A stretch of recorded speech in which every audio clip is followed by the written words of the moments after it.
সরকার আওয়ামী লীগের কার্যক্রম নিষিদ্ধ করার ঘটনায় বিএনপির কোনো দ্বিমত নেই বলে মন্তব্য করেছেন বিএনপি চেয়ারপারসনের উপদেষ্টা ও বীর মুক্তিযোদ্ধা অধ্যাপক শাহজাহান মিয়া। সোমবার দুপুরে চাঁপাইনবাবগঞ্জের শিবগঞ্জ মহিলা ডিগ্রি কলেজে নবীনবরণ, বিদায় ও অভিভাবক সমাবেশে সাংবাদিকদের প্রশ্নের জবাবে তিনি এই কথা বলেন। শাহজাহান মিয়া বলেন, আওয়ামী লীগের সব অপরাধের বিচার হওয়া উচিত, যেন কেউ বিনা বিচারে রেহাই না পায়। তিনি আরও বলেন, গত 17 বছরের শিক্ষাক্ষেত্রে গুণগত কোনো উন্নয়ন হয়নি।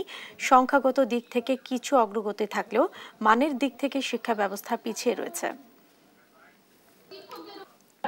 সকল অপরাধে এই ফ্যাসিস্টদের বিচার হতে হবে এবং বিচারের সম্মুখীন হতে হবে। যেটা আমরা প্রথমেই বলেছিলাম যে আওয়ামী লীগ একটা ফ্যাসিস্ট সংগঠন, এবং এখন দেখতেছি সেই কার্যক্রমেই এই বর্তমান সরকার করতে যাচ্ছে।